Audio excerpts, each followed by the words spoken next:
So this is the gun I use for the Texas State Limited videos. It's an STI Edge and .40 caliber Smith & Wesson.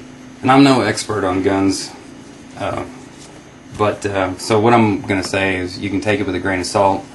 I may be right on some of it, may be wrong, who knows. But anyways, this is the STI Edge. It's made by STI in Georgetown, Texas. It's their Edge model. You can get it in other calibers other than the .40 caliber. But basically, it's a 1911 style pistol with a double stack magazine. And double stack means you can double the bullets up. Basically, they staggered instead of straight like the standard 1911. This gun is essentially stock, other than I've added a fiber front sight from Dawson Precision in Florence, Texas, and I've also provided a magwell from Dawson Precision. And the magwell basically gives you a better grip around your hands, and it also allows you to get your magazines allows you to get a better magazine change. It gives you a larger target for seating that magazine, which should speed you up in the competition arena. I'm going to set this down for a moment, and I'm going to show you a 1911, the standard 45 caliber. This is a Springfield. It does have a little bit of a magwell.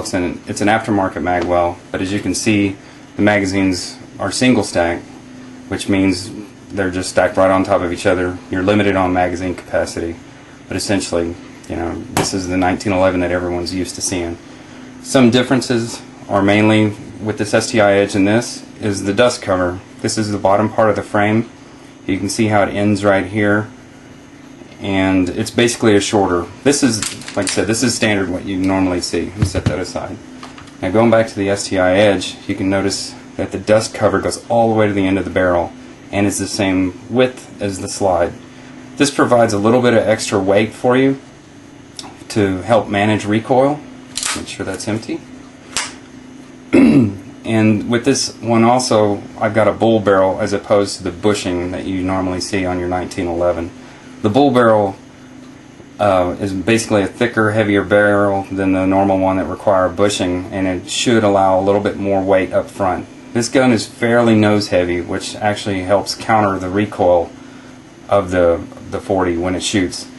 This helps you get a faster second shot. And let's see if we can't get this thing apart. I'm not using a bushing tool, obviously, because this is a bull barrel, but I have something what's called a Dawson toolless guide rod. In order to get that apart, we, just like your standard 1911, get the notches lined up right there. I'm going to take a brass punch and I'm going to push the slide stop out. Now the barrel and the slide should slide right off the end. I'm going to set the slide down right there, or the gun rather. Now to get my guide rod out. This is the, like I said, the Dawson Precision toolless guide rod. Push that all the way to the end, and there's a little tab right there on the front. Press and hold and release the tension, and now the guide rod comes straight out with the spring and everything. So there is the Dawson Precision toolless guide rod, spring and reverse barrel plug. Set that side. So now I can pull the barrel out. And since the limited, I actually cleaned my gun this time, so it's really oily. Plenty of oil is the key, because this gun is very tight tolerance, and it's not made like the government models where you can throw it in the dirt and hopefully pick it up and shoot it. I mean, this thing is built for accuracy. It's kind of like a performance race car in a way. You need to make sure everything's nice and clean and tuned just right, otherwise it will not work. So here's our very large bull barrel. Now going to the frame, here's our dust cover. It's very long. Like I said, it goes out to the end of the gun. And this particular model, I think, well, at least STI does make other models with shorter carry style guns.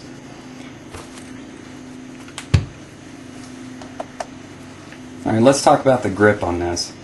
This is a polymer grip, unlike your standard 1911, which is a metal frame with either wood grips or plastic. This one, the entire bottom portion is all plastic.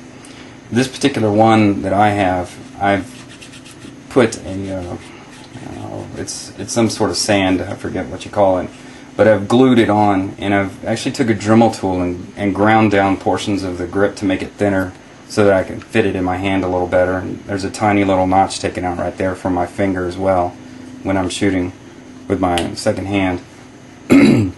So since it's plastic, you can do a lot with it. But you don't want to take too much of this plastic off, because if you have a death grip on the gun and you're trying to drop a magazine out, they tend not to fall freely, especially if it's very hot. And down here in Texas, it can get into the hundreds. So anyways, this is another STI, but this is what the stock grip looks like.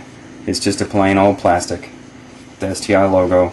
This one's actually been stippled a little bit in the very front strap to help get a little bit of extra grip. A lot of people will take a soldering iron or a wood burning tool and they will divot this, make little bumps in it. This one here is pretty much stock. If you notice the trigger on this one, this is something that STI will let you do with their aftermarket parts. The trigger on it's very short and flat, as opposed to this one. It's the curved, let me get a little closer, it's a curved trigger as opposed to this flat one here. And what this allows you to do is to get a different grip on the gun. This one here is set up for a person with small hands, with a short finger. So this allows you a lot of extra room. I can shoot this gun, but it's not as comfortable as the other one with the curved trigger. The flat portion is supposed to allow you to either be pulling the trigger from the bottom portion or the top portion. If you were theoretically with a curved trigger such as this one and you had your finger at the top, there's a chance you might be pulling the gun in some other direction and pulling off target. So the flat trigger is supposed to alleviate that. You can try whatever you want pretty much. I'm pretty much a purist when it comes to stuff like this. I don't really change too many things. The toolless guide rod makes it real nice and easy to take this thing apart. But as far as the exterior, I keep it pretty much the same. Let's go to the magazine. This is a standard double stack magazine from STI. I've taken a Dawson Precision base pad, and what this does is, depending on the length of your tube and the rules, this will add another 1 or 2 rounds to the magazine, because it adds a little bit of a length. But what I mostly like about it is the ability to take it apart and clean it. When you're in the match and during in a match and you need to clean your magazine, especially when you drop them in the dirt, this makes it real easy to take it apart and clean it. You just simply push that down. The base pad itself comes right off. It's anodized aluminum. You can get it in multi-colors. And then pull your spring and follower out and clean the magazine. This one's pretty dirty. Looks like I haven't cleaned it since the match. So you clean it out real quick with a rag, put your spring back in, take your Dawson base pad, slip it on the edge, and then push that back together, and your magazine's clean. A lot of the other magazines you need some kind of punch or something to push the bottom through. Not this one. This one's pretty nice. For any reason at all, at least get the Dawson base pad just for that, but it does add extra bullets. I believe with my the base pad and the follower and the spring setup I think I can get about 18 to 19 bullets in here. Some people can get more. It just depends on what you use. There's a lot of different aftermarket parts, and people advertise they can get more bullets in their magazines with whatever their setup happens to be. Once again, I've never really experimented all that much with it, because I try not to shoot that many bullets anyway, because if there's a chance to reload where you're not shooting, if you're not shooting, you better be running or reloading. That's my theory on that.